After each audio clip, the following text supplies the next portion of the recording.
Sa video ito, samahan nyo akong mag-DIY sa paglilinis ng CVT nitong ating Honda ADB 160. Pag-usapan na rin natin dito kung paano nga ba yung proseso ng kasa sa paglilinis ng CVT. Tulad ng kailangan bang naka-top dead center ito at kung ano-ano pa. Paano nga ba yung pag-check at malalamang palitin na yung mga pyesa natin dito. At kung tuwing kailan nga po ba dapat natin linisin yung ating mga CVT. Magandang hapon sa inyo. Moto Art here. At sa video ngang ito ay first time po nating lilinisan yung CVT ng ating Honda ADB na meron ng 9,300 kilometers odo. So medyo matanda na rin. At actually hindi ko po na itanong dun sa first owner kung nalinisan po niya yung CVT bago may turnover sa akin. Kasi nabili ko ito, nasa 6,000 kilometers odo pa lang siya. 6,400 to be exactly. At ngayon, hindi ko pa alam kung nabuksan niya ito or napalinis na kahit isang beses pa lang kasi doon sa 6K odo, kailangan nalinisan na yan at least isang beses. Kasi yung recommended po natin talaga dyan is 5 to 6K odo kasi sa ganung odo, medyo marumi na. Tulad na lang sa kapatid ko, so may video tayo nung first time doon sa Click V3, first time nilinis natin CVT. Nasa 5,500 kung di ako nagkakamali. Ito yung video, ilalagay ko na lang yung link kung gusto yung mapanood. So itong ating sa ADB, umabot na siya ng 9,000 nang hindi ko sigurado kung malinis pa yung CVT. Pero base sa experience ko, wala naman po tayong dragging na nararamdaman. Hindi naman po siya nagbabibrate. Pero parang naririnig ko na may konting ingay na, medyo maingay na yung CVT. Kung kaya naman ngayon, kung sakali man, first time po malilinisan itong Honda ADB po natin. So by the way, yung gagawin po nating paglilinis dito sa CVT ng ating mga Honda ADB, try po natin gawing castaway. Hindi naman actually 100% castaway. Ikakwento ko lang sa inyo kung paano maglinis yung kasa ng mga Honda ng CVT kasi maraming times na rin ako napanood personally ng paglilinis nila. Kukwento ko sa inyo kung ano yung mga ginagawa nila, ano yung mga hindi nila ginagawa. Tsaka ano yung mga myth, yung mga parang kailangan ganito, kailangan ganyan, tulad na lang kung naka-TDC. So mamaya kukwento ko sa inyo yun para nang sa gayon, kahit na nagdi-DIY kayo, confident kayo na tama yung ginagawa nyo kasi ganito rin naman yung ginagawa ng kasa. So yun, ilalatag natin mamaya yan. So sa mga gagamitin natin guys, eto, kung gusto nyo mag-DIY, kailangan nyo talaga ng mga tools. Katulad na lang yan, nag-invest tayo.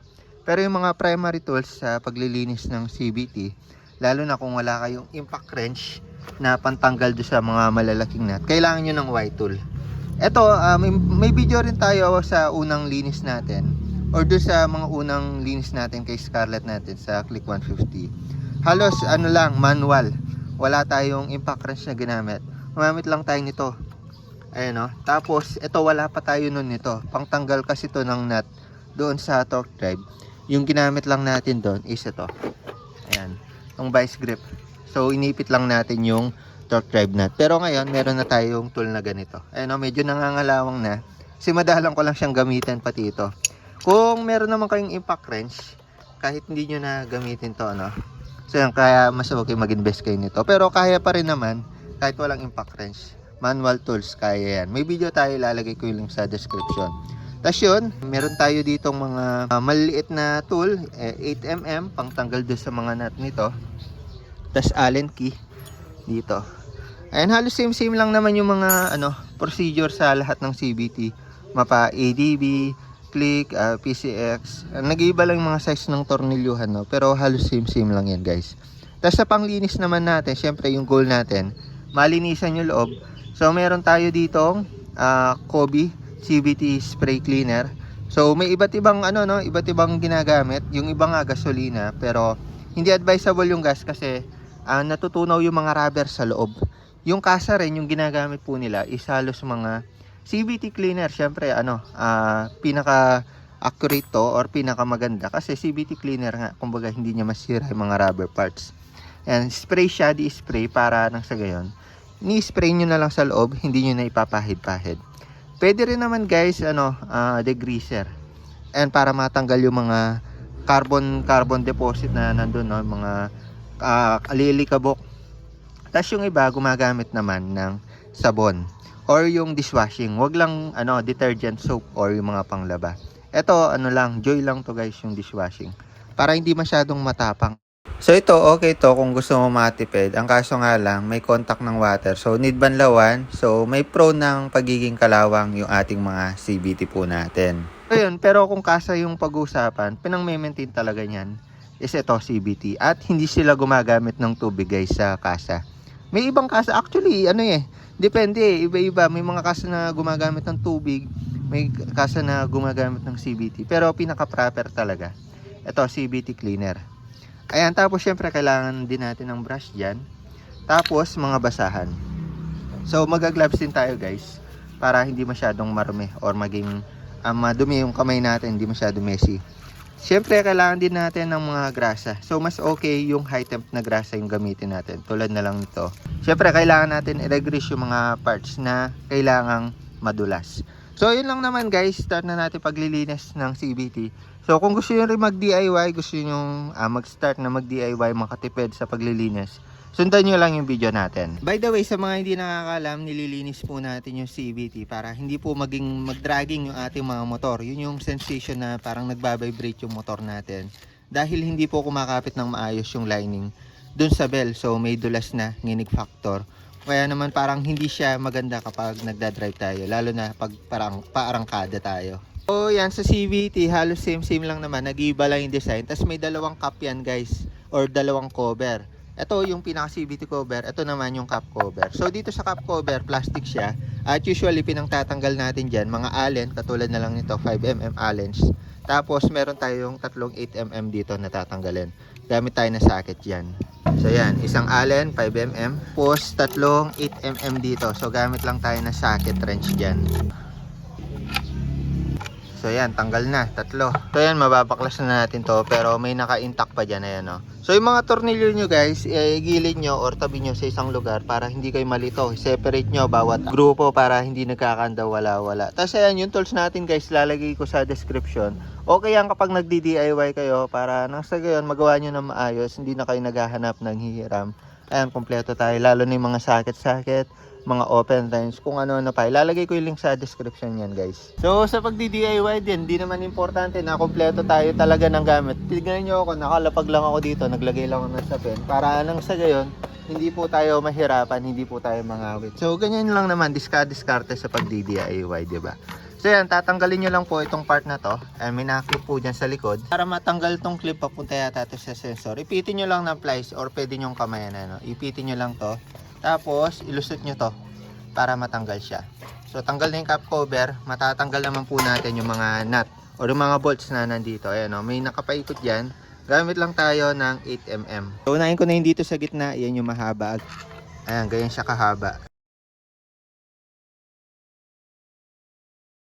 So yung 5 bolt natin, 3 dito sa ilalim, tapos 2 dito sa taas. Pare-pares lang ng size. So meron pa tayong isang kukunin dyan kasi size niya. So gamit tayo ng 8mm na open dyan para mahugot po natin. Yung socket kasi halos hindi kumasya eh. Ayan, baklasado na. Tapos yung 3 dito, 1, 2, 3. Same lang ng sukat yan guys. So yung isa hindi ko mahugot, pero pagtanggal natin itong CVT cover, matatanggal na yan na yun, nasa loob siya. So yun yung mga tornilyo, actually sa kasa ginagamitan yan minsan ng impact wrench para mabilisan lang. Pero kaya naman yung manual, kailangan lang ng konting persa. So pag natanggal na lahat ng mga tornilyo dyan, paikot pati itong nasa gitna, ibaba lang natin itong engine cover natin na aftermarket yan. So hugutin lang natin siya kabilaan dito sa part na to. Ayan, hawakan nyo dito. Tapos dito sa kabila may part na naka dyan, open. So hugutin nyo lang, dapat diretso siyang umatras. Kasi meron siyang mga pin. Ayan. So may part na sasama na itong pinaka gasket po natin na bakal. Pero may part na ayan, matatanggal or mag-stay po siya. So tanggalin lang natin parehas. At yan na po yung CVT natin. Ayan o. Unang kita ko pa lang dyan guys. Ayun na, yung isang tornilyo nahulog na rin. Nahulog, nawala. Ito siya. So yun na po yung pinaka CVT natin guys. Yan po yung nag-ooperate para umandar po tayo. Kasi sa observation ko, no, hindi pa siya sobrang dumi. Hindi pa siya sobrang dumi guys. So yung markings tinitingnan ko, parang wala na yung markings. Not sure pa talaga kung nalinis na to, pero parang hindi pa eh. May sign yung belt na pumapagpag siya dito oh. which is normal naman kung minsan. Yung mga parts niya, stock pa yan, no? Stock pa. Di ko lang alam kung may napalitan na sa loob. Sa part na to, unahin na natin to. Itong pulley natin. So, gagamit tayo dyan ng 22 mm socket wrench. Ayan. Tapos, pwede natin gamitan nito. White tool. Ayan. So, yung ginagawa ko nung mga una, kakalsuan ko siya ng makapal na tornilyo. Dito sa likod, kasi may ipin yan. So, para hindi na tayo gumamit ng white tool. So, sa experience ko, hindi naman siya nasira. Yung mga ipin niya dun sa likod, eh, no? Siyang ipin. Hindi pwede. Hindi natin magagamit yung technique dito. Hindi pala pwede, guys. Wala siyang ipin, guys. Sa click kasi meron, eh. Pero yun, gamit lang kayo ng white tool. Ayan, ikakalso yun siya. Dapat nandito sa, sementado. Ito lupa, medyo, pa malambot. So, lagyan nyo lang ng extension. Pero tayo, dahil may impact wrench tayo, ito na yung gagamitin natin, guys. Ayan, re-aim.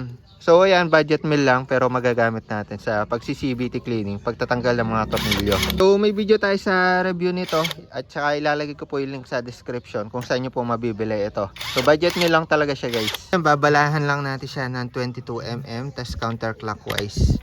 So, ilalagay natin siya sa large para malakas. So, nasa isang video tutorial ng paggamit nito eh.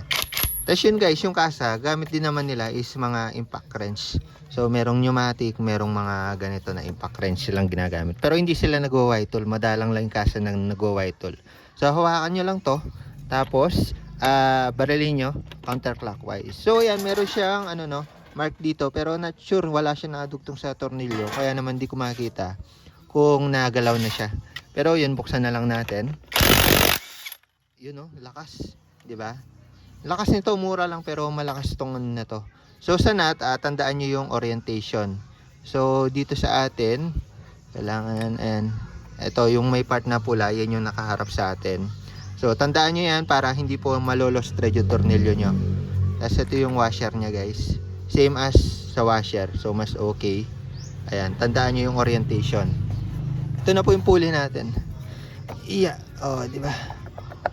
So sa pulley, tingnan natin kung meron na siyang uka dito sa part na to. Itong pinag-anuan ng belt po natin. So far wala naman, no?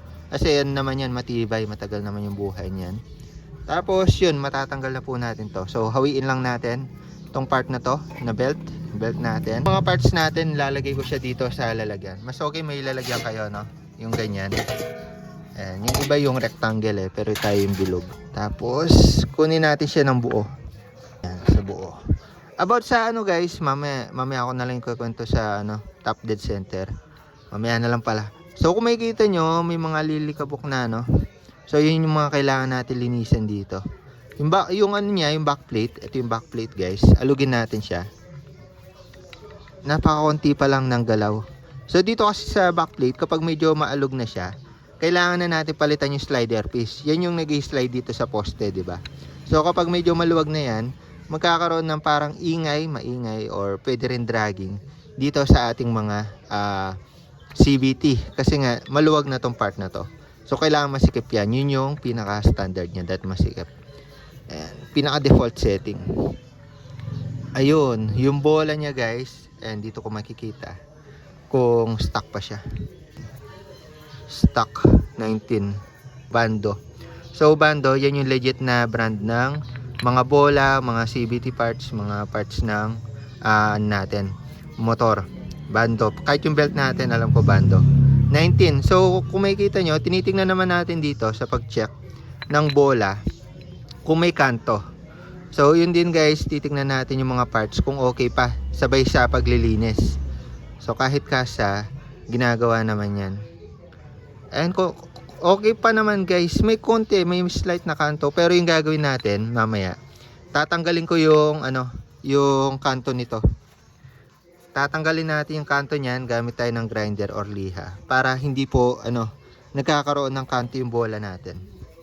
Yun din yung hacks ko na ginagawa sa mga click ko kay Scarlett sa mga unang video natin, nakikita nyo naman. Okay pa yung mga bola guys. Tapos hindi pa siya sobrang dumi, no? Ayun, pero may mga dumi. Marami na rin pala yan, no? Ayun yung dumi. Para makikita nyo yung dumi, ayan, ibabaliktad ko dito. Tanggalin din pala natin to guys, tong bushing. So yung bushing, ayan, kung makikita nyo, yung may tatlong guhit. Ayan, mas okay, standard tayo dyan. Nakaganyan yung orientation niyan, tandaan nyo.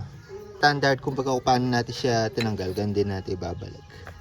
Ayan. Ito yung mga slider piece guys, ulitin ko lang. Makapit pa siya eh. Tsaka hindi pa naman siya masyado maluwag, so okay pa to. 9K odo na yung natakbo ah. Stock naman siya guys, stock. So palagay ko unang bukas pa lang natin ito. Unang bukas. And tapos ito, natag natin dyan. May kita nyo, ayan o, ayan yung mga dumi. Team dim kasi ito eh, pero ayan, mga bola, may orientation tayo dyan. So nasa kaliwa lahat ng part na nakasara. Kasi dito sa kabila is open siya. So ganyan. Mamaya lilinisan natin guys. So yun, all goods na tayo dito, wala naman siyang okano. Tapos yung oil seal niya, okay naman. Di pa naman laspag. Ayan, nare-regress din natin sa rampa. All goods naman. All goods. All stock, all goods. So, lagay lang natin dito yung mga lilinisan natin. Ayan. Tapos kung makikita nyo, ayan, may mga nakadumi pa dyan, nahuhulog. So, mamaya lilinisan natin yan. After dito sa pulley side, proceed tayo dito sa bell. So dito yung pinaka-komplikado. Gagamitin natin dito 19mm. Medyo ilalayo ko yung angulo ng camera kasi gusto ko makita nyo yung mga mahuhulog mula dito sa bell. For sure may mahuhulog dyan. Opya, hawakan. O diba? Ang gaan lang niya tanggalin. So ayun din, alam po ko, pagkakalam ko, kapag kasa yung pagka-torque po niyan, hindi siya sobrang hirap tanggalin. Di tulad kapag pangalawang linis na, pangatlo, medyo mahirap na yung pagtanggal, no? So yun din yung napansin ko. So yung orientation, tandaan lang din natin. Ayan, ganyan siya. So yung bell natin guys, linis lang to. Nag-overheat siya, nagkulay ube dahil sa sobrang init. Ang linis pa. Ayun, no? Ang linis niya. Hindi siya sobrang dumi. Mga ube-ube na to, hindi ko sure kung kaya ng degreaser, pero may special na panglinis dyan, yung parang mga magic ihe, something na ganun. Pero tingnan ko kung kaya ng mga degreaser yan. Nag-overheat lang yan, pero hindi ganyan yung totoong kulay niya. Pero hindi ibig sabihin, sira na po yan. Tandaan nyo yan. Baka kasi magpalit kayo bigla eh. Tapos, ito na po yung torque drive guys. Clutch lining assembly. Tapos torque drive assembly sa likod. Ito tinawag na clutch lining kasi ito yung part na may lining at umiipit sa belt po natin. So bumubuka po yan at katagalan napupudpud to. Kaya naman kailangan din natin bantayan to, linisan, kasi kapag sobrang dulas niyan, sobrang maraming dumi, dumudulas siya sa belt. Ngayon kung sobrang nipis naman, hirap na po niyang abutin yung belt natin at mahina na yung arangkada performance niya. So yun, bago ko tanggalin tuluyan, tanggalin ko muna yung belt. Tignan po natin yung orientation niya kasi ganun din natin siya ibabalik guys. Ayun, nakaharap siya, Honda Bando, nababasa natin siya. So sa belt po natin, ibaliktad lang natin at kung makikita nyo, normal pa yung cracks niyan. May video rin po tayo about sa mga cracks kung kailan natin siya dapat palitan. Pero advisable natin personally, based sa experience, 20K odo. Sa kasi natin manual 24 24K, pero yan all goods pa yan. Kapag may crack na dito sa likod, tsaka kung yung crack niya umabot na dun sa gitna, tas may crack na sa likod, yun yung palitin guys. So bigyan ko kayo ng sample ito sa mga pinaglumaan natin dito.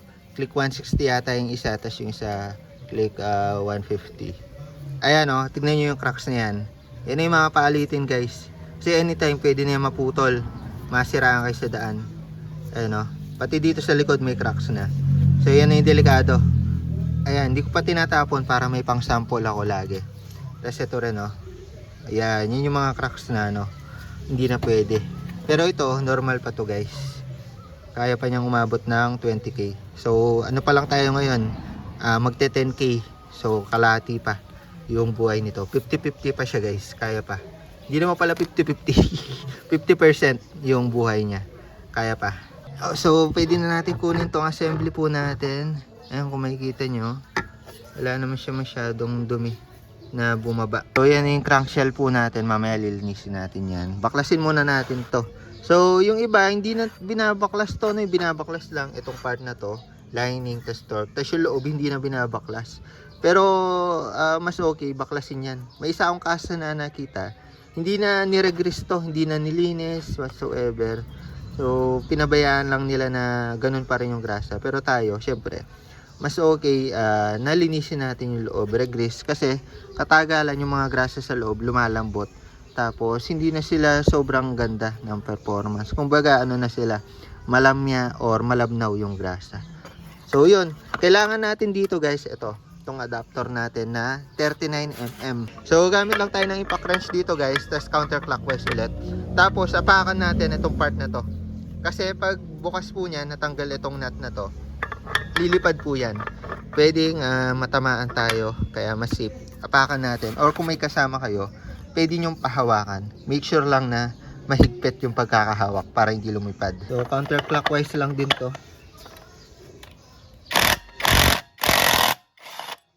Tapos, dahan-dahanin yung iangat. So, dito, pagkita ko sa inyo guys, yung orientation nito. Ayan. Itong nut natin, torque drive nut natin. So, yung smooth side, ay nakakurba. Dito siya nakalapat. Tapos yung medyo flat, dito siya sa taas. So, para hindi nasusugatan to, itong part na to. So, yun yung default setting po niya guys. Casa setting or manufacturer setting. Ayan, para alam nyo rin yung mga position. Ayan, ito na yung natin, clutch lining, clutch set, clutch AC, kumbaga. Tapos, ito na po yung clutch spring po natin. Ayan, dito kulay itim na siya, no? Itim sa clip kasi wala siyang coat eh. Tsaka ang lambot niya parang plastic. Plastic ba to? Parang plastic na siya. So, sa clip kasi guys, kinukumpara ko siya sa clip kasi sanay yung naglilinis sa clip. Sa click kasi, parang bakal siya. Dito, plastic na siya. Ayun, medyo may kalawang lang ng konti to, pero all goods pa to. Hindi naman agad lumalambot itong mga center spring natin, guys. Tapos, dito, bubuksan natin maya-maya to, Dito muna tayo sa clutch assembly po natin. So, tatanggalin po natin itong mga to, yung mga circlip na yan, para makuha po natin yung lining at ma-regress po natin yung poste sa loob kung saan po siya umiikot. So minsan kasi na-stack up doon, nangangalawang. So yun, para matanggal to, gamit lang tayo na maliit na flat screw. So yan, maliit na flat screw lang. Tapos kung makikita nyo may butas yan, pasok nyo lang yung flat screw. Tapos i-twist nyo lang para matanggal siya. Ayan, twist nyo lang. Iyon, tanggal na siya, di ba? Tapos yun, gawin nyo lang sa lahat ng circlip. Iyan, iyan. So sa ganito rin namin gamit nila, maliit na flat screw. Tapos yung ginagawa nila, tatanggalin na nila sa pamagitan din itong flat screw, itong part na to. So apply lang ng konting pwersa, tapos angat natin siya. Ayan. Kal na. So sa circlip may mga orientation yan guys. So lagi nyo tatandaan yung smooth side or na curve na bahagya, yun yung nakapailalim. Yun yung nakalapat dito sa mga surface natin na to. Tulad na lang nito, ito rin yung plate natin na to. Yan, itong plate natin na to, itong smooth side nasa likod. Tapos yung flat side dito sa taas. So dito naman, tatanggalin po natin yung mga lining po natin sa pamamagitan ng pagtanggal din muna ng ating mga clutch spring. So sa pagtanggal nito, kailangan natin ng circlip na ganito. Lalagay ko na link sa description. Napakaganda nito, less hassle kasi yung unang ginagamit ko, plies lang. Ang hirap niyang hilain sa plies. Kailangan ng matinding pwersa at saka pagod na pagod ka na bago mo matanggal. Pero ito, kailangan mo lang siyang ipitin para paluwag siya. Tapos yung isang side lang yung tatanggalin natin. Ang katulad na lang ito, kakalso ko lang siya. Ayan. So, diba? Less hassle siya guys. Saka sa mabilisan lang to. Ayan. Tapos pwede natin tanggalin isa-isa. Sa clutch spring natin, all good, stock pa siya. Yung mga stock po natin, may mga markings po siya na painted ng konti. Ayan, o. Ayan. Kung kaya naman alam kung stock pa yung mga yan. Ayan. Tapos ito na yung pinaka-lining natin. So dito sa lining, ito yung part na minsan tumitigas. May nalinis na ako na CVT. Nag-stack up to.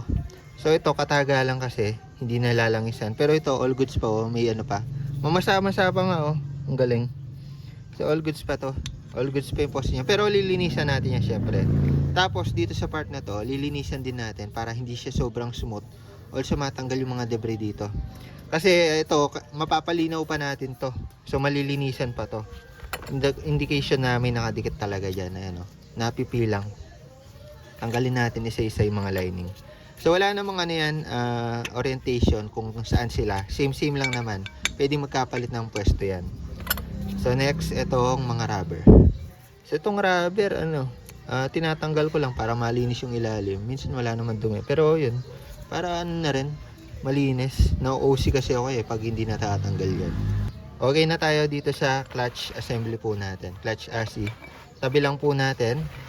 Ayan, kung may kailangang palitan na natin. Ito okay, goods pa naman. Makapal pa siya guys. Kung makikita nyo, parang may dalawang layer yan. Ayan parang may hati sa gitna, di ba? So yung palatandaan na pwede ko masuggest sa inyo, kapag pudpud na itong first layer, itong sa taas, palitan nyo na kasi medyo manipis na nun. Iba na yung performance. Pero ito, kung makikita nyo, makapal pa yung top layer niya. So yun yung may suggest ko dito. Also kung medyo na to, sira-sira. Kasi may mga ibang lining na dahil sa kakalinis din, siguro lumalambot na sira to. Pero ito, pag smooth pa, all goods pa yan, tsaka makapal pa. So proceed tayo dito sa torque drive guys, na may mga alikabok pa dito. So yung ginagawa ko, para hindi siya masyadong messy, habang dinidisassemble, gamitan nyo ng brush, tapos pagpagin nyo. Yan, para hindi siya sobrang messy. Kahit doon sa mga ibang parts natin, ganyan din gagawin natin guys. So ito naman guys, yung torque drive, ito yung part na bumubuka. Dito umiipit yung belt natin So bumubuka yan, pinipigilan siya ng center spring natin.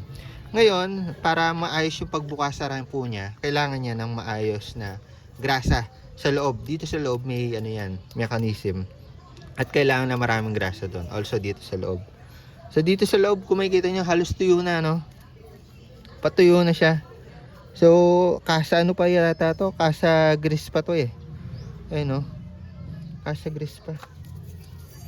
So parang first bukas pa lang talaga nito. Hindi lang talaga masyadong dumihin sa ADB. So ito, sa pagtanggal nito guys, kinakamay lang to. Kinakamay ko lang. Wala akong ginagamit ng special tool dyan. Kinakamay ko lang. Tapos, habang iniikot nyo, kailangan may pressure pataas para matanggal siya syempre. Yun, tanggal na. So kasa, ginagawa rin. Kamay lang din yan guys. Wala silang gamit na tools dyan. So huwag kayong mag-alala. Wala akong special tool dyan. So kung medyo mahigpit na, baka dumikit na talaga, baka dun gamitan ng vice grip, na pang-ipit, whatsoever. Ayan yun dito guys. Kapag medyo malaan na, lusaw na yung grasa dito, indikasyon niya na pwede na natin siya palitan, sulit na. Ito hindi pa naman siya sobrang sobrang labnaw. And may pa rin naman, pagkalapot. Pero yun, papalitan natin. So may mga ibang kaso na hindi inaano yan Hindi na binubuksan yan. May isa akong napanood. Hindi na binuksan ng kasa. Pero depende sa kanila. Baka may reason. May rason sila. Pero yun. Para ma-regress natin yan. Malinis. Tanggalin pa po natin itong mga nasa loob. Ito. Para matanggal po natin yung male at female torque drive. Tanggalin lang natin itong mga pin na nandito. Guide pin na yan Ayan. Tanggalin lang natin yan.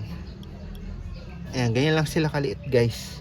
Tapos, lagay nyo sila sa part na to, sa basahan. Kasi marurumihan yung pinagtatrabahuhan natin. Ayan. Yun tanggal na. So, mapag-iwalay pa natin yung loob niyan kasi meron siyang part na may male at female part siya. Ayan, tanggal na, baklasado na, di ba? Tapos kung makikita nyo, kusang lumamya yung grasa natin bumaba. So tatanggalin lang natin yan. Ito yung female, itong sa taas. Yung male is ito, dahil meron siyang, alam niyo na yan, meron siyang part na to na nakaumbok.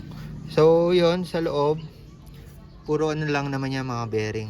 So yung bearing na to, kapag maingay na, pinapalitan yan. Ayun, may bearing dito, may bearing dito sa kabila. Pero hindi pa naman maingay sa atin, all goods pa naman siya. So wala tayong problema doon. Tapos, ayan, ito, para ma-regress natin, kailangan din natin linisan yan. Tanggalin muna yung luma.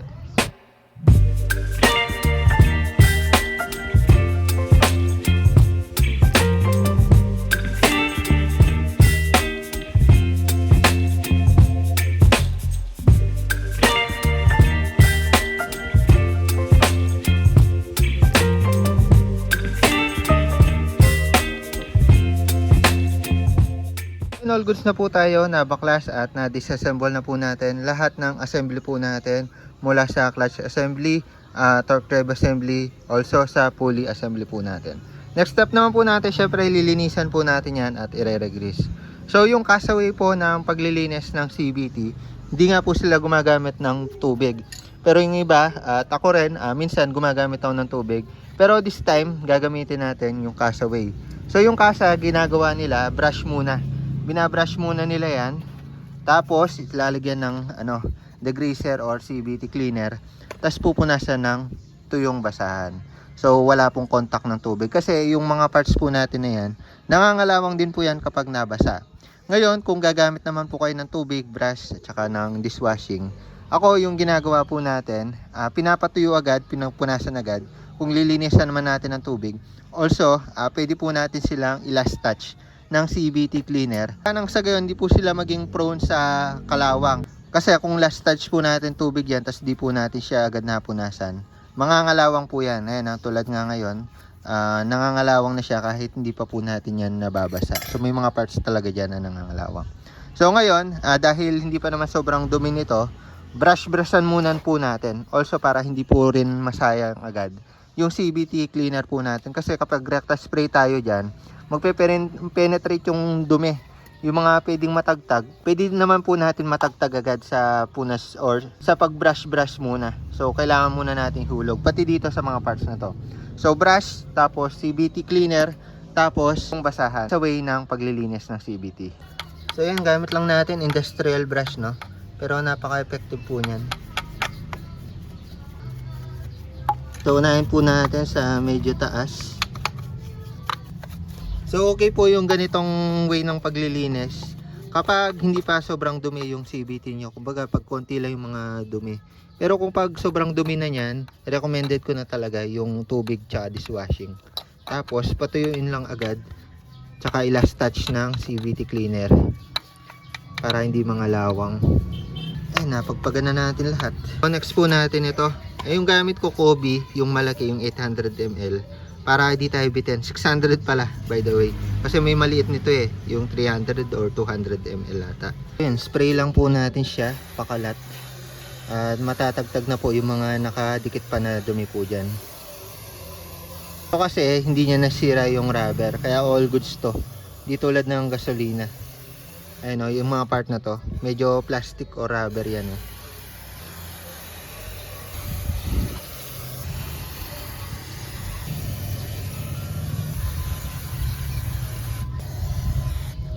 So pagka-spray natin, ayan, gamitin ko muna itong puti para makita ko kung gaano karaming dumi yung makukuha. Punasan naman po natin yan, tuyo. Ayan, di ba? No contact sa tubig kapag ganyan. So sa kasa naman guys, yung ginagawa nila, hinahanginan nila yan para matuyo. Pero matutuyo din naman yan kahit hindi hanginan or punasan. Kasi CVT cleaner naman yun. So matutuyo na lang. Yan, nalinis naman po natin siya na maayos, no? Gamit lang ito, saka ito yung basahan. Tsaka also brush. Yan, malinis na, mabilis lang naman matuyo pag CVT cleaner. So unahin ko na to sa pulley side. So sprayin lang natin siya. Yan, kung makikita nyo kusa nang bumababa yung dumi, oh.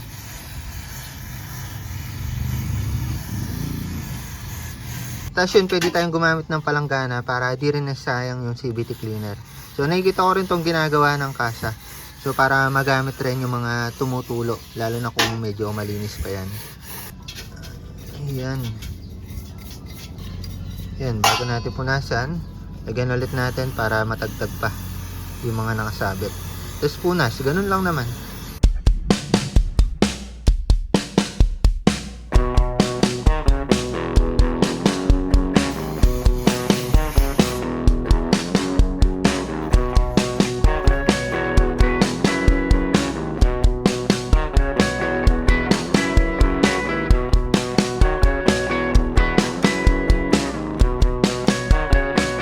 Sa clutch plate, kung makikita nyo, may kalawang na siya, no?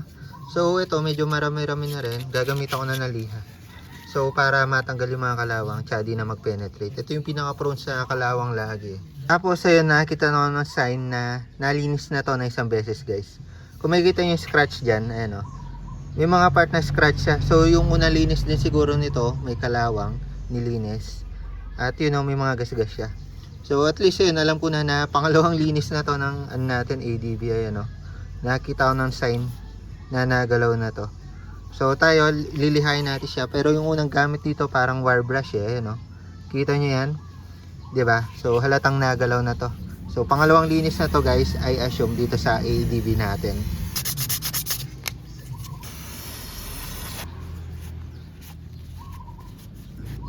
Yeah, all goods na dito. Ito naman sa lining guys, ayan, pagpagang ko muna.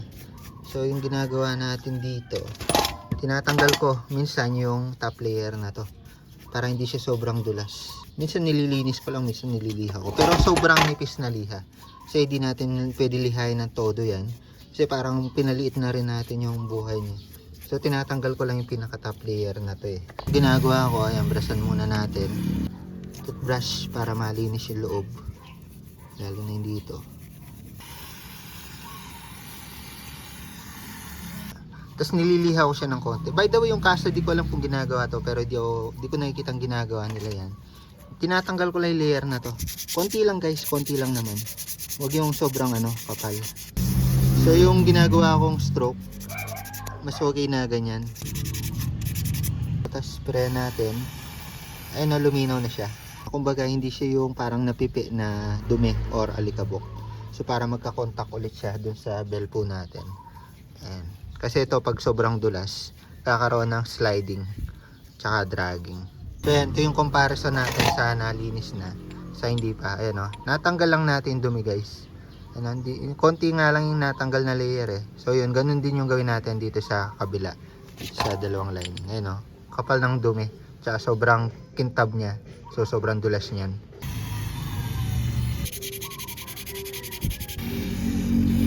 Okay na itong mga clutch lining natin, no? All goods na. Sunod ko tong bell natin na sunog, kulay ube na. So yan, nangyayari to kapag overheat nga or parang nasasagad or napangduduluhan yung ating mga bell. Kumbaga nag-overheat lang ng konti, pero normal lang naman yan kasi di naman siya lumalambot, lumalamya or nasira. So try natin siyang degreaser. So hindi siya natatanggal sa CVT cleaner, no? So isa pang check pala natin dito itong part na to. Ayan, kung uka na siya or lumubog itong linya na yan, diyan dumadaan yung lining. Actually matagal naman yan maupod, di naman yan agad na pupudpod. So ayan, all goods na tayo sa bell. So next naman yung mga spring natin, no? So ito sa ginagawa, linis lang siya, bubugaan lang. Pero sa ating kasi may konting kalawang, liain ko lang siya ng konti guys para hindi ma-penetrate, kumapal yung kalawang. Pero all goods pa yan yung mga spring natin, lalo na to. All goods pa, so linis lang talaga yan para magmukhang bago ulit.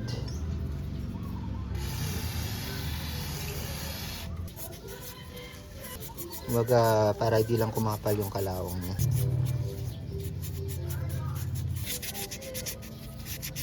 Ayan, all goods na.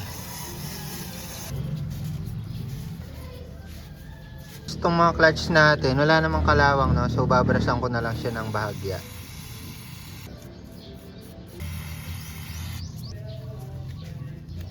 So next naman natin yung mga bola, circlip, tsaka yung mga nuts natin, no? Tsaka washer. So papasadahan ko na lang sila guys, na tapos babrasan ng konti since hindi naman sobrang dami ng dumi nila. And tatanggalin lang natin yung mga konting kalawang para hindi mag-penetrate. Brush lang.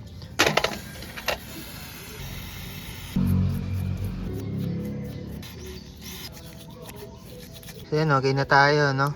Di na natin matanggal yung mga kalawang, pero all goods naman yan kasi baka soon palitan din natin yan.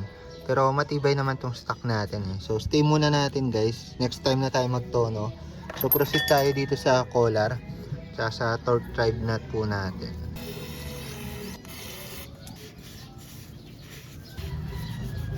Ihabol ko tong mga slider piece po natin. So bugaan lang natin yan, tas punas. Hindi naman siya need brasan. All goods pa tong slider piece natin, no? Baka soon na natin palitan kapag medyo maluwag na. Medyo masikip pa kasi kaya okay pa naman siya. So nakakabili din nito, no? Per 3 pieces or per ano na siya, set na siya. Lalagay na lang ako ng link sa description kung saan nakakabili nito guys. Itong plastic na collar sa taas, yan, bugaan lang natin ng konti. Ito naman yung bushing natin guys. May kalawang siya ng konti dito. Lihain lang natin or linisan. So, ito na lang yung mga hindi pa natin nalilinis. Itong torque drive male and female. Pati itong pinaka crankcase cover. Tsaka itong belt. So iuli natin yung pinaka messy, no? Which is itong torque drive natin. Kasi maraming grasa yan. Messy nga, medyo marumi siya linisan. So para hindi na rin madamay yung mga una nating nalinisan. So yan, unahin lang natin yung belt. Pati itong crankcase cover natin. Tapos last na to. Sa belt guys, baka degreaser na or dishwashing na yung panglinis ko dito. Kasi sisip-sipin niya lang tong degreaser natin. So hindi naman to, hindi naman siya bakal, hindi naman siya prone sa kalawang. So okay na yung tubig dito. May linisin natin. So unahin ko na tong crankcase cover po natin. And di pa naman siya sobrang dumi, no? Kasi nalinis na nga ng 5K Odo to or 4K, di ko sure kung ano yung Odo ng unang linis. Pero konti lang yung dumi niya guys. Ayan, pagpagan muna natin. Then pagkatapos pwede na natin siyang bugahan. So bugahan din natin tong loob, itong may bearing niya. So kagandahan dito, na-close yung bearing. So hindi siya prone na magka-corrosion sa loob agad, no? Yan yung kagandahan dyan. Tapos yan yung paligid.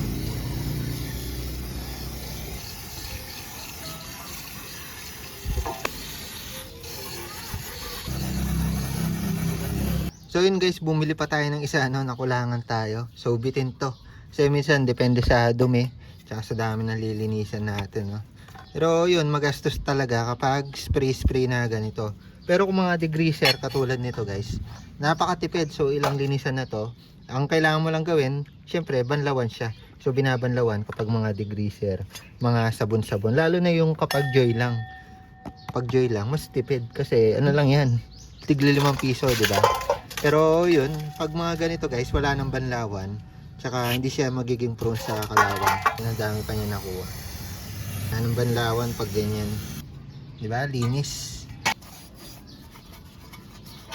natin mga torque drive guys. Ito medyo ano to, messy kasi magrasa siya guys. Yung ginagawa ko dito, tips natin dito, tinatanggal ko muna yung ano, part na to, itong o-ring. So kahit mga CVT cleaner yung pinang-spray ko, tinatanggal ko siya kasi may times na lumalambot to. Yan, baklasado na, diba? Close na natin isa, medyo ayaw lang patanggal. Ayan, pinunasan ko lang muna tong o-ring, no? So hindi na natin magamit ito yung basahan natin.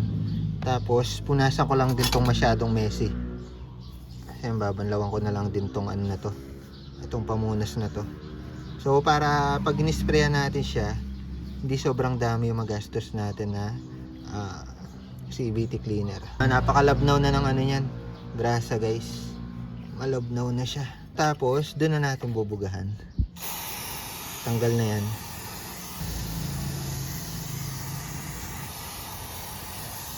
Pasan ko na lang ng konti para matanggal yung mga konting kalawang.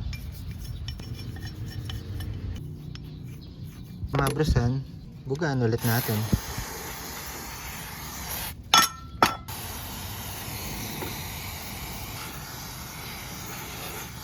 Ayan, all goods na tayo dito sa female torque drive natin. Gamitin natin yung isang basahan natin guys. Marumi na yung isa. Ayan kagandahan kapag nilinis ng buo to. Ayan, malinis na guys. O diba, ganyan siya pag walang grasa. Proceed tayo dito sa male torque drive natin. So ito may grasa din siya sa loob naman. Tsaka dito, pa konti-konti. Ayan o, dumi niya. So, sprayan lang ulit natin siya. Tapos pati sa loob. Ayan, dami niya o. Dami yung grasa sa loob.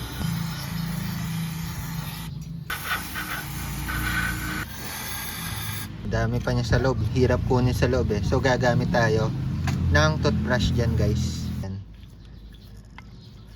Para matunaw.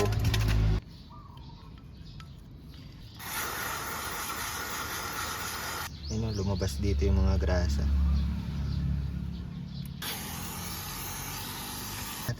Punasan na lang natin siya. Natanggal na natin yung mga grasa-grasa. So hindi na lang natin nalinis itong belt tsaka o-ring. So gagamit na lang ako dito ng degreaser kasi mas better siyang malinisan ng sabon at tubig, pati ito. So by the way, ito palang pang-lock doon sa torque drive natin. Muntikan ko na makakalimutan, ang liit kasi. Ayan, pag-iwalayin lang natin siya. Meron siyang male at saka female na assembly. So tinanggal ko na rin yung gloves ko kasi natutunaw lang siya, no? Hugas na lang tayo after. Yun, di ba? All goods na. Malinis na agad. Ayan, so sa belt, ini-sprayan ko lang siya ng degreaser. So itong degreaser kasi na to, itong RAC, medyo mabula naman yan.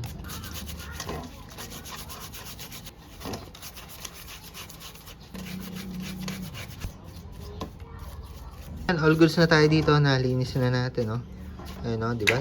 Malinis na yan. Medyo marumi na nga yung tubig na to, oh. Ayan, kung makikita nyo, marumi na siya. So banlaw na lang, all goods na tayo dito.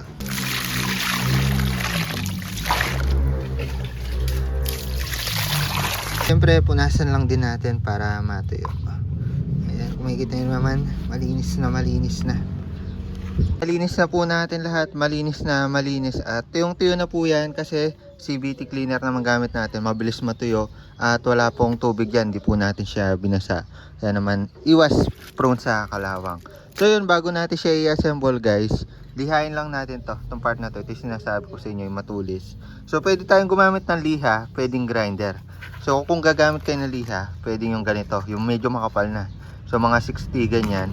Lihain nyo, kayasin nyo. Itong part na to, itong natapat lang na may kwadrado na yan. Yun lang yung lihain nyo. Wag na yung hanggang dulo. Pero tayo grinder na lang para mabilisan guys. So tatanggalin lang natin kanto na yan. Lahat nakakayas na natin to guys. Hindi naman siya mandatory. Kung may tool lang kayo, pwede nyo kayasin or kung may time kayo. Pero yung kasi di naman kinakayas yan eh. So para iwas lang din kanto sa bola.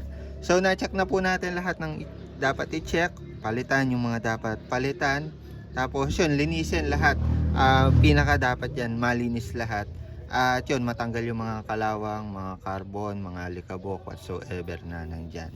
So sa pag-assemble, proceed na tayo sa pag-assemble. Sa pag-assemble naman guys, nasa inyo kung ano yung unahin nyo. Pero kasa way tayo, yung way ng kasa. Inuuna nila mostly yung kanilang pulley. So usually ito yung inuuna nila kasi ito yung una nilang nilalagay doon sa CVT po natin. Doon sa crank shell po natin. So ito yung pulley natin, ito yung lalagyan ng bola. Una nating ilalagay dyan para hindi tayo mahirapan is itong bushing na to.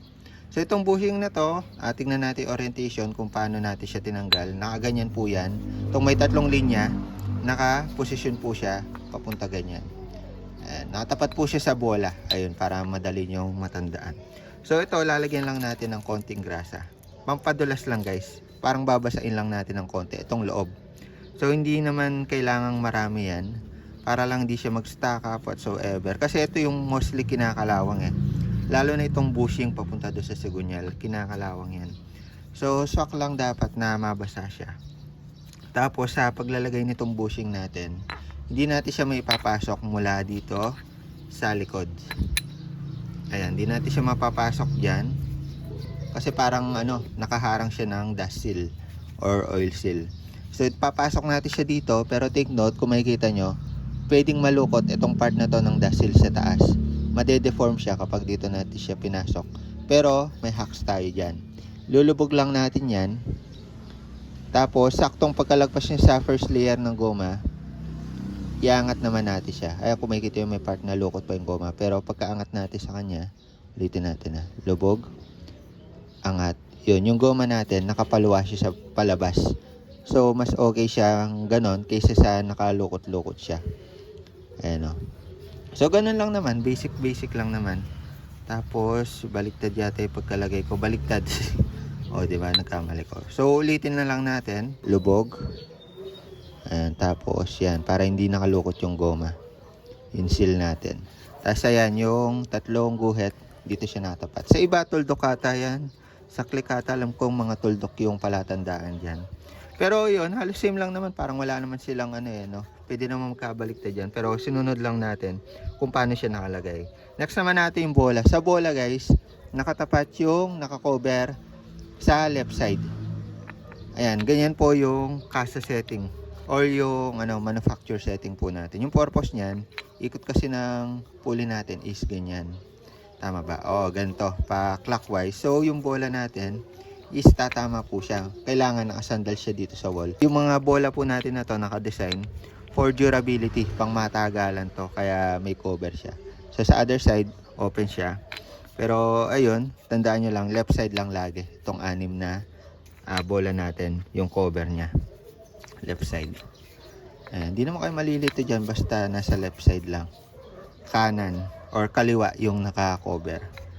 Ayan, okay na. So, kailangan pantay-pantay yan para balanse. Hindi pwedeng balabaligtad dyan, guys. Sila yung posisyon yan. Ngayon, dito tayo sa backplate. Lagay na natin yung mga slider piece. Sa slider piece, yun lang naman yung tatandaan natin. Kapag maluwag siya, either dito sa pinaka-backplate or dito sa poste, palitan nyo na. So, dito, kung makikita nyo, pag nilagay natin, medyo masikip siya. Hindi siya natatanggal. Ayun, may konting grip siya. Kaya naman, pag inalog natin yan, hindi siya natatanggal. So, may mga cases kasi na alugin nyo lang yan, natatanggal yung mga slider piece. Palitan nyo na. Or, kung hindi naman siya, kung masikip naman siya dito, pero maluwag siya dito sa poste, ayan, makikita nyo naman yung tunog niya. Maririnig nyo naman. Kung sobrang luwag na niya, palitan nyo na. Ito, sakto lang siya. Talagang may konting clearance lang yan. Pero kapag sobrang laki ng clearance, palitan nyo na guys. So yan, okay na tayo sa pulley po natin, sa pulley side. Ayan, ganyan yung posisyon yan. Tapos, pwede na po natin siyang ilagay dito sa ating mga segunyel. So yan, lagyan lang din natin pala ng konting grasa dito guys. Ayan, dyan madalas na stack up. Konting-konti lang talaga dyan. Ayan, konting-konti. Para hindi siya mag-stack up, smooth lang. Ayan, dyan pampadulas lang. So yun, ikutin natin. Para kumalat siya. Tapos yung bola, wag nyong hayaang ano siya, kumawala do sa backplate. So yan, tapos ilalagay na natin yung belt guys. Actually first time kong gagawin to, tong casa way. Ganito kasi yung way ng casa. Sa paglalagay ng pulley assembly. Inuuna nila itong pulley side. Eh ako, nakikita nyo naman sa video ko, inuuna ko yung torque dito. Tapos iipitin ko siya ng belt. Tapos, pero tayo, unahin na natin itong pulley. Tapos itong drive piece. Kasi yung nangyayari sa akin, sa ginagawa ko, naiipit to. Kasi nga, nahihila siya. So yung ginagawa ko, iniipit ko siya sa torque drive yung belt para umusog siya dito. Then, dun ko palang higpitan. Pero ito, ma-adjust na natin siya na hindi maiipit yung belt. Yung scenario kasi dyan guys, ayan, aganyan siya. Pag naaganyan siya nakalagay, is ipit siya. Ayan o, kung makikita nyo. Naiipit siya nitong torque drive natin. Kung kaya naman, pag hinigpitan natin, kala natin maigpit na, ang di natin alam, yung nahigpitan pala niya, yung belt, naipit niya yung belt. Kasi kung makikita nyo yung clearance, oh, may clearance siya dito, which is sapat, para maharangan po niya itong torque drive natin. Ayan, oh. Ayan, kung makikita nyo yung spline, di natin kita. Pero pag nusog natin yung belt, kita natin yung spline, oh, malinaw na nakikita.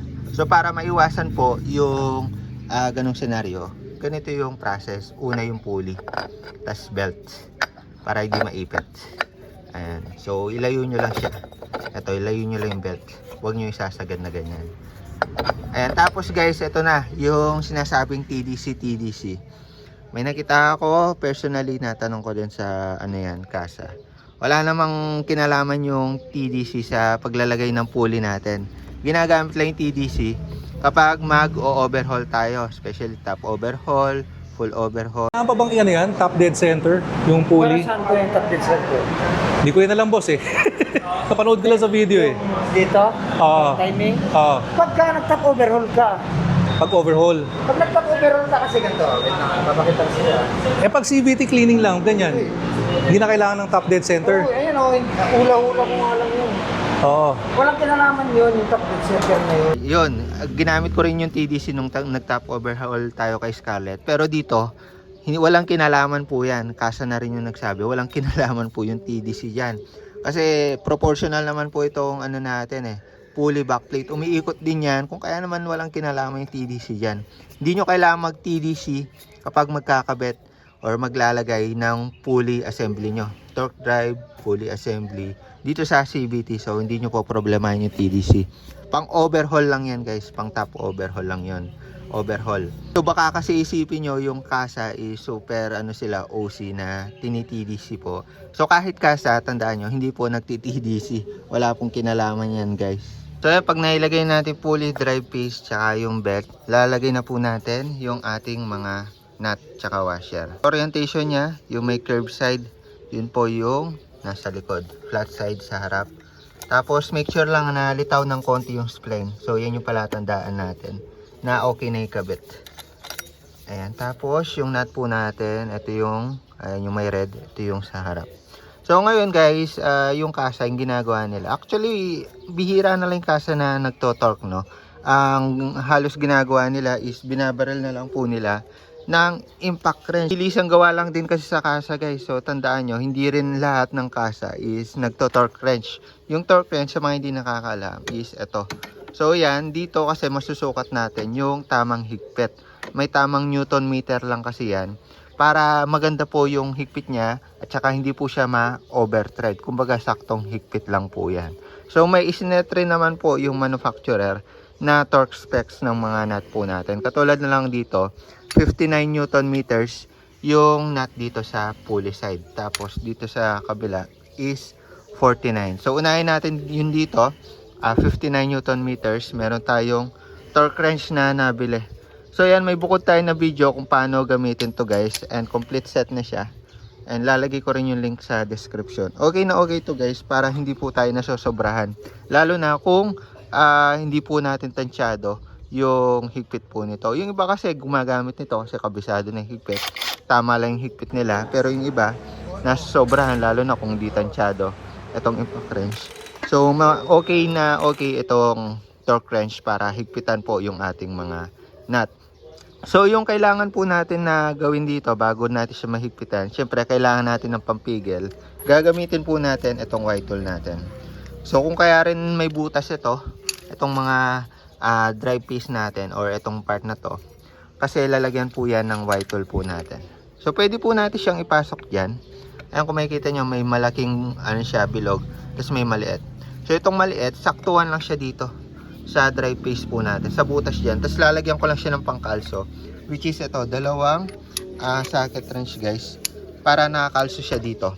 So yung pagkakakalso na gagawin natin, naka-slant po siya papunta dito sa right side, hindi po dito sa left side, kasi iikot siya, sasama siya kapag dito siya nakakalso. Ayan, tandaan nyo, i-position nyo lang yung drive piece nyo na nakaganyan. Ayan, shoot nyo lang, tapos kalso nyo siya dito. Mas okay kung may bakal pa dyan or plate para hindi po siya lumubog. Pero kapag ganyan, inikot po natin siya, yung white tool po natin, mapepersa po siya papunta dito sa baba. So hindi po siya iikot. So kapag okay na, naiset na natin, ayan, may bukod na video tayo dyan guys. Kung gagawin ko yung tutorial, medyo matagal. Naiset na po natin, 59 newton meters yan. Naiset na natin, nailak na natin to. Balaan natin ng 22mm na socket wrench. Tapos ikutin natin hanggang sa tumunog po siya. Yun, tumunog na. Pag narinig nyo tumunog na, naset na siya. So ako ginagawa ko, dalawang tunog para sigurado. So yun yung palatandaan ng torque wrench na nasa tamang newton meter na siya, or umabot na siya doon sa sinet natin, which is 59 newton meter. So yan, okay na tayo dito sa pulley side. Dito naman tayo sa clutch assist tsaka torque drive. So unahin ko na yun dito sa clutch assist po natin. So yung kailangan natin gawin dito, yung poste, and yung part na to, lagyan natin yan guys. Lagyan natin ng grasa para di na stack up. So good thing nung tinanggal natin, mamasa-masa pa siya. Ibig sabihin may grasa pa. Konting-konti lang dapat. Ayan, para hindi lang siya ma-stack up katagalan. Tapos lagay na natin itong mga lining. So wala naman po kung tamang pwesto yan. Pare-pares lang naman po yan. So tandaan nyo lang, hindi dapat mabaligtad. And baka kasi mabaligtad nyo na ganyan. Yung flat side, nasa likod yan. So itong part na to, nasa harap. So bago pala natin lagay ito, lagay ko na yung mga rubber boots. Itong mga rubber boots, sa experience natin, hindi pa naman ako nagpapalit ng ganyan kasi matagal naman siya mapudpud. Pero pag dumating na yung time na malamya na siya or pudpud na siya, hindi na siya umiipit doon sa lining natin, palitan nyo na siguro, may nabibili naman yan eh. Pero basic experience, matagal naman mapudpud yan guys eh. So yun, lagay lang natin mga lining. And ito kasi umiipit siya dito, ayan o, itong slot na to, dun siya papasok. Ngayon kung maluwag na siya, halimbawa galawin nyo, lumuluwa agad siya, palitan nyo na yon. Ibig sabihin, manipis na yung rubber boots kasi kailangan masikip yan para hindi siya agad lumuluwa. Ayan, kasi kapag gumalaw yung lining natin, konti lang yan eh, konti lang yan. Pag bumuka yan, kasi iipitin nyo yung bell. So hindi naman siya lumalagpas na ganyan. So nasa loob lang lagi yan, itong rubber boots. And tapos lagay lang natin iba guys. Ayun, kung makikita nyo, napakaganda ng play niya. So yung scenario kapag stack up kasi yan, is mahirap siyang galawin. Naka-experience na ako nun. Parang hirap niyang ibuka eh. Ayan. So ngayon, smooth na siya. Tapos syempre ilalagay natin itong mga clutch spring po natin. So dito titignan natin, itong mga butas na yan, medyo oblong talaga yan. Pero kung umabot na sa point na parang ano na siya, manipis na siya dito, parang medyo lumaki na yung butas, palitan nyo na rin to. Pero based sa experience ko, hindi naman aabot na lalaki yan. Pero based sa experience ko, halos sabay lang naman na mapuputput to, itong lining natin, tsaka lalaki yung butas dito. Tsaka depende sa scenario, kung maglalagay kayo ng mga sobrang taas na spring, sobrang tigas, madali yang numipis or nauhukay niya, nakukutkot niya, pati yung dito. Pero yan, normal pa siya, konti lang naman. So all goods pa tayo dyan. So itong mahabang side ng clutch spring, dito yan. Pasok muna natin guys. Pasok muna natin sila. Ayan, tapos gamitan natin itong pliers natin. Napaagaan lang pag meron kayo nito guys. Dati hirap na hirap ako eh. Ayan o, diba? Kapag inipit nyo kasi to, bubuka naman siya. So napakagaan lang, less hassle. Yan, diba? Gaan lang yung buhay. So magagamit nyo naman ng ilang beses yan, lalo na kung nagtotono kayo lagi. Gamit na gamit to. Ayan, all goods na tayo. Make sure nyo lang na nakasagad siya dito. Ayan, para hindi tayo mahirapan sa paglalagay nito. Ito, naalihan na natin. At yun, dito ko nakikita na nabuksan na yung CVT kasi may mga linya siya ng parang wire brush. So yung smooth side, dito siya sa ilalim. Saan ba yung smooth side niya? Ito yung smooth side niya. Tapos yung flat side yung nasa ibabaw. So ito yung flat side. So ganyan posisyon yan. Wala naman yang tamang orientation. Pwedeng magkabalik na dyan or mapaikot-ikot natin. I mean, pag nalagay nyo na, make sure nyo nalitaw itong grooves para mailagay natin yung mga circlip po natin. Ayan, pwedeng pukpukin nyo ng konti. Ayan, para lumubog. Ayan, lumitaw na. Tapos pwede na natin mailagay itong mga circlip po natin. So yung smooth side sa likod ulit. Kagaya ng banggit ko nung una. Yung smooth side or yung curve side nasa likod lagi. Flat side sa taas. So make sure nyo lang na maibabaon nyo siya ng konti bago nyo siya ipitin. Kasi dapat pumasok itong buntot niya or yung uluhan niya dun sa grooves. Pag hindi pa pumapasok, pukpukin nyo pa siya. Ayan, pukpukin nyo pa siya. Ayan, pag nakita nyo nang pumapasok, ayan, katulad yan, pumasok na yung ulo, diba? Pwede nyo siyang gamitan ng plies. Ayan, plies lang yan guys. Tapos may lulubog nyo na siya. Ayan, ipitin nyo lang yung kabilang side sa circlip. Tapos kabilang side sa poste. So pwede naman magkaikot-ikot yan, wala rin namang orientation yan. Importante mag-lock siya guys. Lagay lang din natin yung ibang circlip natin.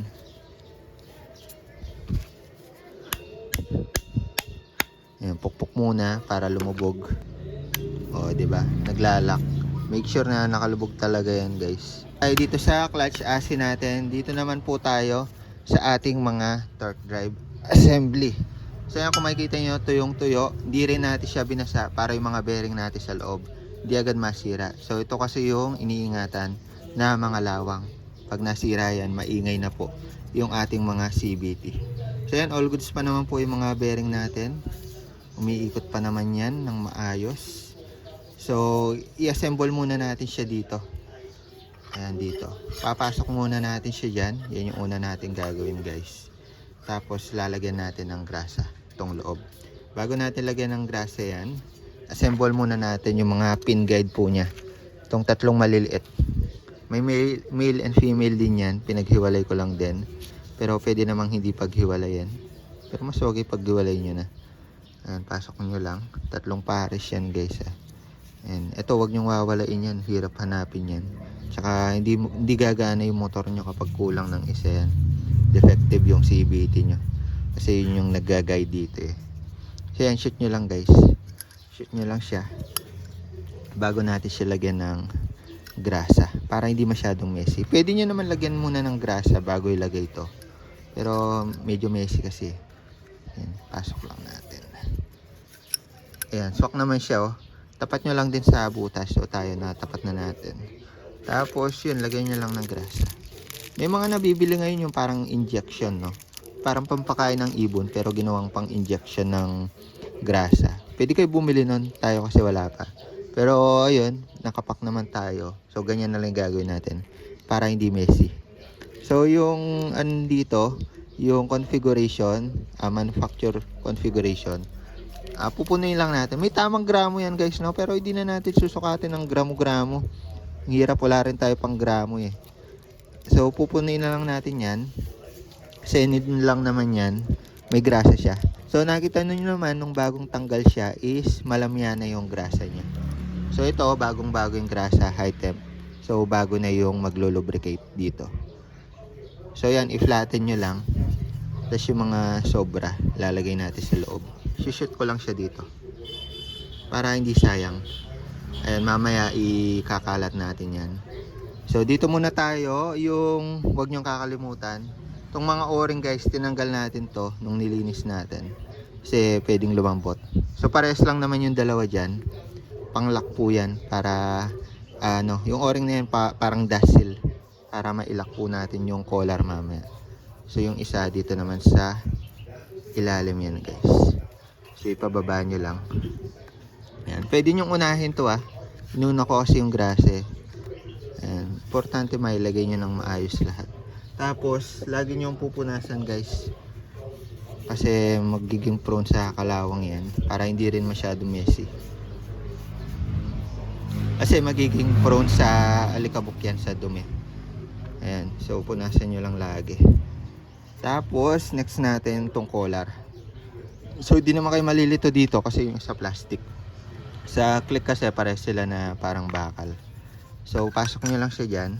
Make sure nyo na yung o-ring nyo ayan, hindi siya maluwag kasi hindi siya nalagyan ng CVT cleaner. So yun, make sure nyo lang na nakalagay ng maayos para maipit natin siya ng maayos. So sa paglalagay nito, ikutin nyo lang dahan-dahan. Huwag nyo biglain kasi baka masira yung o-ring natin. Ayan, ito hindi pa pala nakalagay ng maayos. Ikutin nyo lang. Huwag nyo biglain guys. Yan, kasi yung o-ring natin naglalaban eh. Baka biglang lumambot. Yun, lumusot na. Pag lumusot na, okay na yun. Nakalusot na siya doon sa isang o-ring. Ayan, baka maipit kasi eh. Ayan, paikot dapat yung paglalagay habang nilulubog. Yun, swak naman. Wala naman tayo naging problema. Ayan, dapat sagad nyo rin dito sa dulo. Pag di yan sumagad, ibig sabihin na ipit yung o-ring ninyo. Pero isa atin mukhang okay naman, all goods naman. So yun, all goods na tayo dito guys. Tapos next naman natin ilalagay ay yung ating mga center spring. Sa center spring wala namang yan, pwede magbaliktaran, wala namang tamang orientation yan. Pero pwede nyo rin tandaan yung posisyon niya nung tinanggal. Pero halos same lang naman siya eh. Halos same lang naman siya. Ayun, pasok nyo lang siya dyan. Kasama na yung collar. Tapos yung taas na collar, itong plastic. Lusot nyo lang dito. Iyan. Tapos, syempre proceed na tayo dito sa ating mga clutch asi. So, itapat nyo lang itong bilog na to. Dito. Tapat nyo lang. Kasi saswak yan. Pag nilagay na natin yung center spring, tapos piniga po kasi natin yan, at hindi sila pantay, mahirapan tayo mag-ikot. Kasi pepersay natin ganyan yan eh. O, diba? Persay natin. Iyan. Ngayon, mas maganda may katulong kayo pero tayo mag-isa lang. Papaahin na lang natin to. Tapos ilalagay muna natin yung nut thread natin ng konti. Tapos, impact wrench natin. So yan, papaahin ko lang siya guys. Make sure lang na hindi nyo siya mabitawan. Ayan. Tapos, yung curb side sa likod, nakatalikod siya. Ikutin lang natin para hindi ko mawala. Tapos, dapat tama yung pagka-thread nyo para hindi masira yung thread nyo dito sa male torque drive. Kasi pag mali yung pagka-thread nyo dyan, ayan, sayang yung nyo, baka hindi nyo na mahigpitan.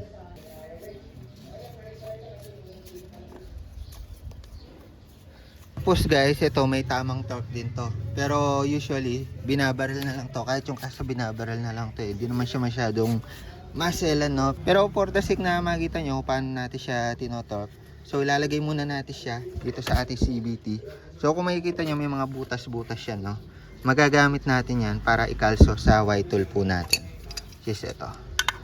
Ayan, lagay muna natin siya sa loob guys. Pero bago yon, need natin i-regrease itong loob. So hindi pa nare-regrease yan. Yung ginagawa po natin dyan, pati yung kasa, discard dyan para ma-regrease to ng paikot. At hindi na natin suksukin. Lagay tayo ng grasa dito. Ayan, sa part na yan. Medyo damihan natin. At ipaikot. Ayan. Medyo nipisan lang natin ng konti. Tapos, shoot natin ito. Itong torque drive natin. Shoot natin to. Ayan, kung makikita nyo may grasa yan ha. Shoot natin siya. Ayan, hanggang sa dumulo. Tapos paikutin natin guys. Ayan, sa ganung paraan, magkakaroon ng grasa yung paikot. Tapos tanggalin na natin. Check natin muna. Ayan, di ba naging messy? So yung gagawin natin, shoot lang natin yung mga sobra-sobra. Pati dito. Ayan, daming sobra. So ganun yung ginagawa nila. Pero ako, yung mga una kong ginagawa, sinusuksok ko talaga.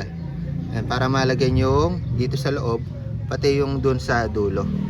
Ayan, sinusuksok ko talaga. Medyo nauusi ako eh, parang hindi nalalagyan. So ganun yung ginagawa ko. Ginawa ko, nilagyan ko sa loob. Shoot ko dito. Tapos paikot ulit. Ayan, para kumalat lang siya talaga. O, ayan, diba? Tapos punasan nyo yung nandito guys. Kasi sobra-sobra na yan. Kakalat yan kapag umikot po yung ating mga CVT. Kakalat na siya dyan. Totorque muna natin to guys bago natin ilagay yung belt po natin, which is ito. Nakalabas pa yung belt natin.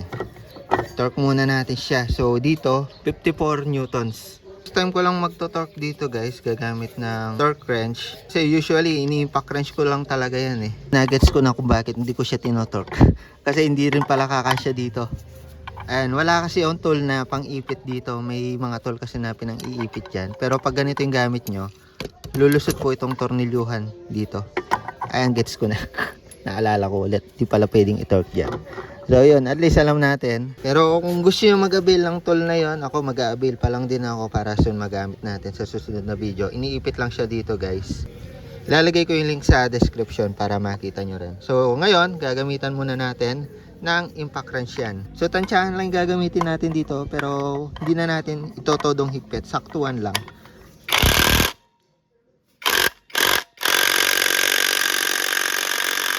Yun, ganun lang. Actually, ganun lang naman talaga yung ginagawa dito kahit sa kasa. Hindi naman kasi masyadong maselan itong part na to kasi pag nag-lock na to, hindi na siya matatanggal kasi may clutch spring tayo. Dahil reverse yung ginawa po natin, yung belt po natin, kailangan niyang lumusot dito. Kailangan po niyang bumaon dito para maipasok po natin siya dito sa butas. Yung mga recent kasi na ginagawa ko, yun nga, inuuna ko. Naiipit muna siya dito, tsaka ito yung una ko nilalagay, itong torque drive po natin. Pero ngayon, yung hacks po dyan guys, kailangan yung luwagan itong torque drive natin, male and female, sa pamagitan ng paghawak dito. Tapos, medyo luluwagan po natin habang binabaon yung belt. Ayan, kung makikita nyo, lumulubog, diba? Actually, para sa akin, mahirap tong ganito eh. Kaya inuuna ko to. Pero yun, saktuhan lang naman siya. At yun, pag lumubog na siya, ayan, may papasok na natin siya dito sa tornilyuhan niya. So yung kagandahan nun, maiwasan natin na lumuwag yung nut dito. Kasi nga, nauna na natin na higpitan dito. So maluwag siya sa belt. Hindi niya ipit yung belt. So last na ilalagay natin itong bell guys. So yung bell po natin, ayan, lubog lang natin yan hanggang sa matodo. May hangganan naman yan. Ayan, maririnig nyo naman. Tapos yung washer nya, yung curve side, dito nakatalikod. Flat side. Yung nut naman natin, so may palatandaan ako yung part na may parang kayas. Yun yung nasa likod. So yan, yung torque po nyan is 49 Newton meters. So ito, matotorque po natin kasi meron siyang butas dito. Na-set ko na 49 Newton meters para dito sa bell nut po natin. So gamit lang tayo ng 19mm socket dyan. So yan, kagandahan dito kasi sa mga PCX, ADB, malaking butas niya sa click. Alam ko parang hindi ko rin natotorque dyan nahirapan ako. Pero yun dito, medyo maluwag naman siya. So pasok na pasok yung white tool. So ikutin lang natin hanggang tumunog. Ikot. Tumunog na. So yun, 49 Newton meters. Swak na swak dito sa bell nut manufacture setting. So tayo sa CVT, may nakalimutan ako linisin, which is itong gasket niya. So ito, hindi ko siya binabrasan whatsoever. Kinagawa ko lang dyan basahan. Tapos medyo maingat ako sa paglilinis nito. Tapos siningatan ko yung paglilinis dito dahil kapag nalukot yan ay mahirap na po siyang ibalik or kapag na-deform. Kasi kung makikita nyo naman, saktong-sakto lang yan sa mga tornilyuhan natin. Ngayon kapag na-deform lang ng konti yan, hindi na natin may shoot yung mga tornilyuhan. So ito kasi yung gasket na to, itong parang metal gasket natin na to, yung tumutulong para hindi makapasok yung mga tubig sa loob ng ating CVT. So kapag wala nyan, pwedeng mapasukan ng tubig yung CVT po natin. So yan, linisin din natin. Linisin lang natin edges, pati yung ating CVT. Pati yan. Huwag natin kalimutang linisin yan. So medyo basang-basahan lang gamit ko dito. Hindi naman totally basa. So bago natin siya takpan guys, i-idle lang natin yung motor, no? Tapos bira lang natin ng konti, pero hindi todo. Kasi pag tinodo natin yan, pwedeng mabengkong to. Dahil wala siya suporta dito. Yung suporta kasi niya dyan is nandito. Ayan o. So wag nyong ina-RPM ng todo nang nakabukas to. So pwede nyo lang i-test para makita nyo kung may problema tulad ng gagawin natin, kung maingay or whatsoever. Pero sa ngayon, so far, ikutin natin yung bell. All good. Ikutin natin yung gulong. Ayan, hindi naman siya maingay, no? Ayan, kapag sobrang ingay kasi niyan, pwedeng may problema yung ating mga bearing dun sa torque drive natin. Yun, pagganahin lang natin guys. Tignan ko lang, pakita ko lang sa inyo yung performance niyan. So yung belt niya okay naman, no? Hindi naman siya mapagpago. Stable naman yung belt niya. Kasi hindi naman sobrang ingay na CVT natin. Kumbaga medyo matining na yung tunog niya. Makinis na.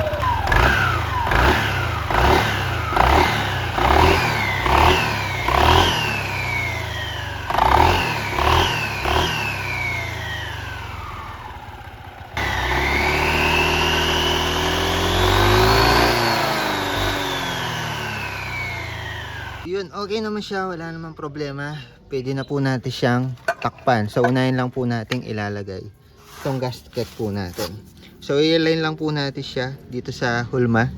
So hindi naman kayo malilito dyan. Tapos take note, i-align nyo rin siya dito sa mga dowels.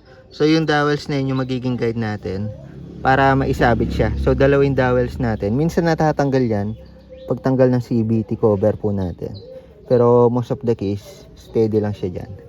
So yun, all goods na. Kapag medyo kumakawala siya, pwede siyang i-tape, no? Yung una kong ginagawa, tinitape ko para hindi po siya lumalawlaw. At pag nilagay natin yung cover, naka-align po talaga siya. So yun yung unang hacks ko. Ngayon, itong part naman na to, kung makikita nyo may bearing dyan, lalagyan ko lang ng konting grasa itong part na to. Lang natin siya ng konti. Pwede nyo rin naman irekta na lagyan dito. So yung lalagyan lang natin dyan yung loob. Yung bearing hindi na natin lalagyan kasi selyado naman yan. May grasa naman yan sa loob. Tapos isa ko pang nilalagyan yung mga dowels guys.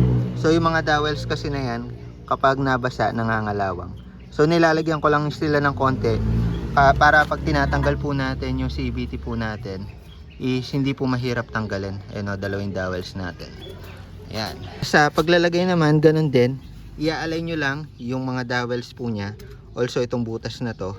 Itong butas na to dito para mag-swak po siya at maibaon po natin itong CVT cover. So lagay na natin siya. Pag nagalay naman siya, may babaon yun naman siya ng maayos. Tapos check nyo kung tumapat yung mga gasket natin, kung may butas yung mga tornilyuhan. Pag hindi, ulitin nyo lang yung process. Tapos nilinis ko lang din tong cap cover po natin. Kung makikita nyo, maalikabok na yan. So dyan po dumadaan yung hangin tsaka alikabok. So yung pinanglinis natin dito, degreaser at pwede rin dishwashing, hindi naman maselan to dahil plastic. Last step, ilalagay na lang po natin yung mga bolts po natin dito sa CVT cover, pati dito sa cap cover po natin. So kung paano natin siya tinanggal, ganun lang din natin siya ibabalik. Tapos tandaan nyo yung mga posisyon ng mga bolts natin, kung ano yung mahaba, ano yung maikli. So nabanggit ko naman yan sa unahan ng video. Itong 6 dito is ganito yung sukat nila, pare-parehas. Tapos yung 3 dito sa likod, 1, 2, 3 is ganito kahaba. Tapos yung pinakamahaba natin is nandito sa gitna. Ayan. Tapos sa cap cover natin, meron tayong 3 itim. Itim yung bolts niya. Tapos Allen bolts dito sa dulo. So sa pagigpit nito guys, may tamang torque din to kasi yung iba napuputulan nito. At yun, hindi na nila natotornilyuhan or nahirapan na magkabit ng crankcase cover kasi nga napuputulan. Ngayon, may tamang torque dito guys, which is 7 Newton meters.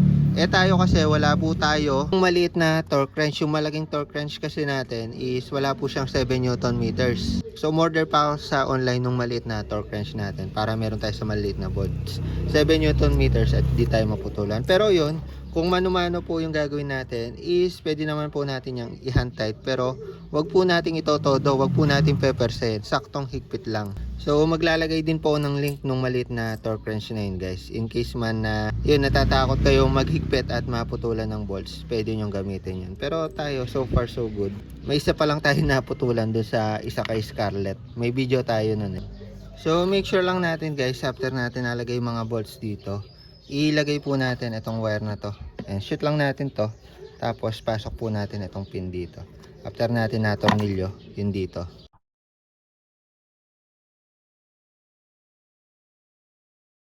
So yan, all goods na guys. So hand tight lang lahat para walang maputol na bolts. Okay na tayo sa paglilinis ng ating mga CVT. So after ulit ng mga 5 to 6 KO linis ulit tayo ng CVT. Pero sa ngayon, malinis na siya. Kampante na tayo, lalo na mag-Holy Week. Pwede na tayo mag long ride nang hindi po inaalala yung CVT natin. Kasi okay lahat ng kondisyon po natin. Dito, na-check naman po natin lahat at nalinis naman po lahat ng parts. Also, na-regrease po yung dapat lagyan ng grasa. So yung ginawa po natin is yung way ng kasa ng paglilinis ng CVT. Pero kung gusto yung matipid, pwede po tayong gumamit ng tubig at degreaser or dishwashing liquid. Check naman po natin at diskarte kung paano malilinisan yan. Ang importante, maayos po natin maisagawa yung paglilinis ng ating mga CVT. Ilalagay ko po lahat ng link ng mga tools na ginamit po natin dito sa description. Lang muna para sa video na ito, the more click, the more you know, linis CVT ng ating mga Honda ADV 160 Kasa Procedure. Bye-bye!